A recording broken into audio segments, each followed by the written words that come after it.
Property जब start होता है तो कहीं ना कहीं हमें डेफिनेशन देखने को मिलती है, पर इसका अगर जो एक्चुअल डेफिनेशन आप देखोगे बहुत सारी किताबों को और जो आप इसके रीड करोगे तो उसमें कुछ ऐसी डेफिनेशन है जो धारा 3 है उसमें कहीं ना कहीं आपको जो सबसे पहले देखने को मिलता है वो है अचल संपत्ति की डेफिनेशन। हेलो एवरीवन, तो भाई आज बात करने वाले हैं transfer of property rather than movable और इनमूवेबल, यानी इनमूवेबल जो प्रॉपर्टीज है उनकी डेफिनेशन के बारे में बात करने वाले हैं कि जो किताबों में डेफिनेशन दी गई है और एक्चुअल डेफिनेशन में कितना डिफरेंस है वो देखने वाले हैं। और कहीं ना कहीं हम इसके कुछ ऐसी चीज़ें हैं जिन पर बात करने वाले हैं, जैसे कि लिखित यानी स्टेटमेंट और कहीं ना कहीं अनुप्रमाणित जो कि अटैचमेंट और रजिस्ट्रेशन यानी हिंदी में रजिस्ट्रेशन कहते हैं उस पर बात करने वाले हैं। तो इन सारी चीज़ों के बारे में बात होगी और नोटिस क्या होता है वो भी इसमें कहीं ना कहीं देखे जाएंगे। और शुरू करते हैं और देखते हैं कि भाई क्या क्या चीज़ें हैं इस चैप्टर में।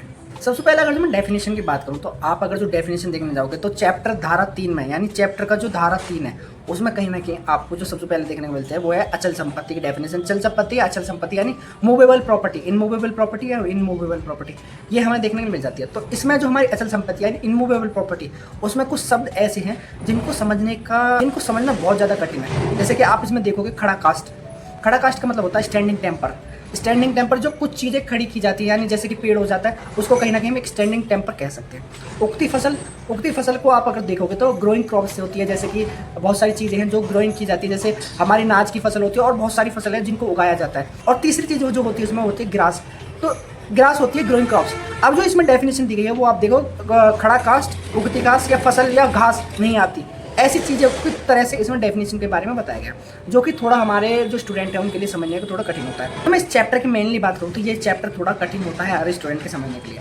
अगर जो आप इसकी लगातार रिवीजन करते हो और आप इसको समझने का प्रयास करते हो जब भी आपको ये चैप्टर समझ में आता है। अगर हम इसकी एक इजी डेफिनेशन की बात करूँ तो इसमें 3 चीज़ों के बारे में बात की गई है, यानी सबसे पहला है भूमि, दूसरा है भूमि से उगने वाली जो लाभ होते हैं, भूमि से मिलने वाले जो लाभ होते हैं उसके बारे में बात की, और तीसरा कहीं ना कहीं भूमि से जो स्थायी रूप से जुड़ी हुई वस्तुएं होती हैं। जैसे भूमि से जुड़ी हुई वस्तु कौन सी हो सकती है, पेड़ हो सकते हैं, फल हो सकते हैं, बहुत सारी चीज़ें हैं जो भूमि से कहीं ना कहीं जुड़ी होती है, तो उनका लाभ कैसे होता है। अब जो तीसरा वाला है उसमें भी कहीं ना कहीं 3 चीज़ें हमें मूल रूप से देखने को मिल जाती है। पहला है भूमि का मूलक, दूसरा है भूमि में निविष्ट यानी भूमि में जो मिला हुआ है, भूमि के अंदर जो है निविष्ट हो चुका है, और तीसरा है ऐसे निविष्ट वस्तुओं से जुड़ा हुआ वस्तु है, जो ऐसी निविष्ट वस्तु है जो इसके नीचे है उनसे जुड़ी हुई कोई वस्तु हो तो उसको भी कहीं ना कहीं हम भूमि के अंदर देखते हैं।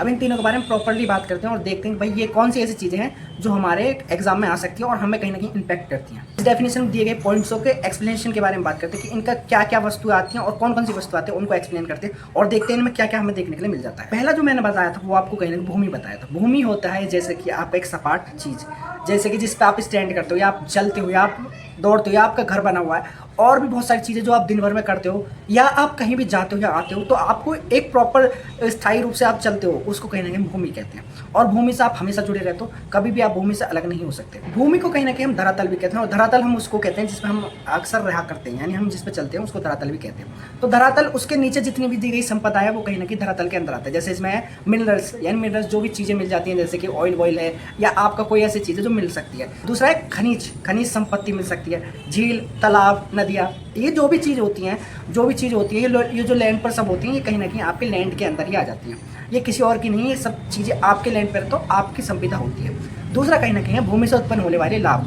अब भूमि से उत्पन्न कौन से लाभ हो सकते हैं ये आप सोचो। अगर हम भूमि से उत्पन्न लाभ की बात करूँ तो सबसे पहला हो सकता है भाई आप किसी भूमि पर जो कोई निर्माण कर देते हो या आप कोई घर बना देते हो तो उससे आपको किसी को बसाते हो तो वहाँ पे आपको किराया मिलता है, तो यानी आप किराया वसूल करने का अधिकार आपके पास हो जाता है। दूसरा है आपका रोशनी का अधिकार। रोशनी का अधिकार क्या है, जब आपको सूर्य की लाइट आपके घर पे आती है, आपको प्राप्त होती है, तो वो कहीं ना कहीं आपका एक अधिकार बन जाता है। तीसरा है कहीं ना कहीं रास्ता देने का अधिकार, रास्ता भी जो है आपका कहीं ना कहीं रास्ते का भी अधिकार आपको मिल जाता है। चौथा होता है इसमें मेले का अधिकार, यानी मेला लगा सकते हो आप या कोई फंक्शन कर सकते हो, तो वो सब कहीं ना कहीं आपके अधिकार होते हैं। जो भी भूमि के लाभ हो रहे हैं वो कहीं ना कहीं इमूवेबल प्रॉपर्टी में माने जाते हैं।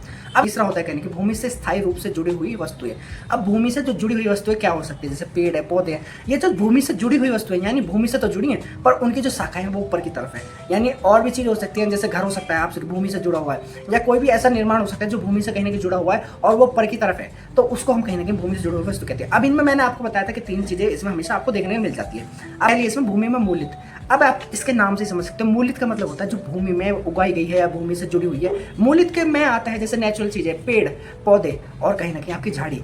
पेड़ पौधे झाड़ी आप समझ सकते हो कि वो भूमि से निकली हुई चीज़ें होती हैं। दूसरा जो मैंने बताया था भूमि में निमिष्ट चीज़ें क्या हो सकती है, भूमि से जुड़ी हुई सामान एवं निर्माण। सामान क्या हो सकता है, जैसे कि आप कोई सामान लाके वहाँ पे प्रेजेंट कर देते हो, आप धर देते हो, तो वो सामान हो सकता है। और दूसरा हो सकता है निर्माण। निर्माण का मतलब होता है कहीं ना कहीं जो आप घर बनाते हो या आप किसी को किराए पे देते हो, तो वो सब निर्माण हो जाता है कहीं ना कहीं। और तीसरा है कहीं कि ऐसी निमिष्ट वस्तुएं से जुड़ी हुई वस्तु है, यानी दीवार, मकान और लैंड, कहीं ना कहीं भूमि से जुड़े हुए हैं और भूमि से कहीं ना कहीं मिले हुए हैं, और कहीं ना कहीं भूमि होती है तो उसको कहीं ना कहीं हम वस्तु कह सकते हैं।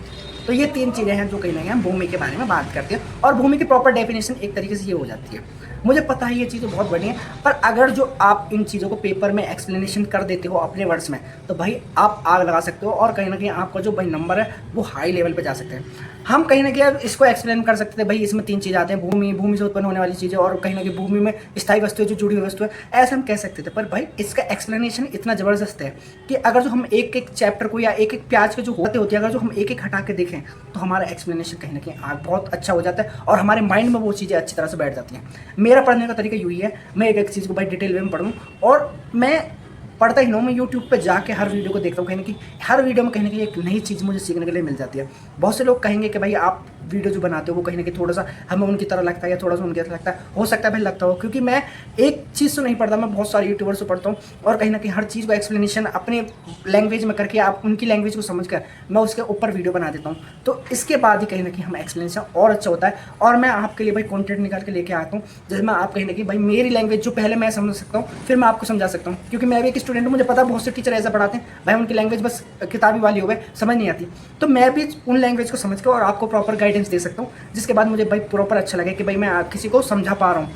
अगर जो आप मेरी वीडियो समझ रहे हो तो भाई अच्छा लगता है, और आप अगर जो समझ रहे हो तो भाई लाइक सब्सक्राइब तो कर ही देखो। हमने चैनल इसलिए बनाया कि भाई मदद हो सके, और हम भी कहीं ना कहीं अपने साथ आपको ग्रो कर सकें, और आप हमें ग्रो कर दो, तो हम दोनों का कहीं ना कहीं फ़ायदा होना चाहिए। अब इसमें केस है शांताबाई बनाम स्टेट ऑफ बॉम्बे, जो कि 1958 का केस है।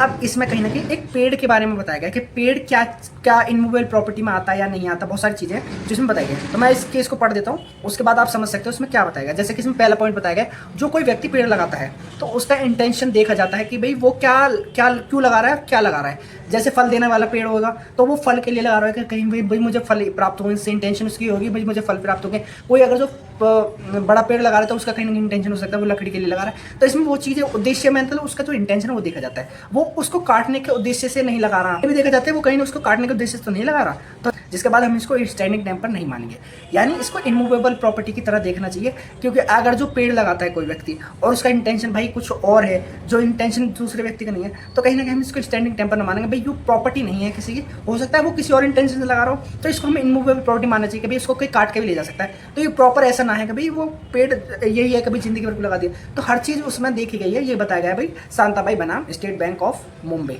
1958 का केस है, जो आप जाके पढ़ भी सकते हो।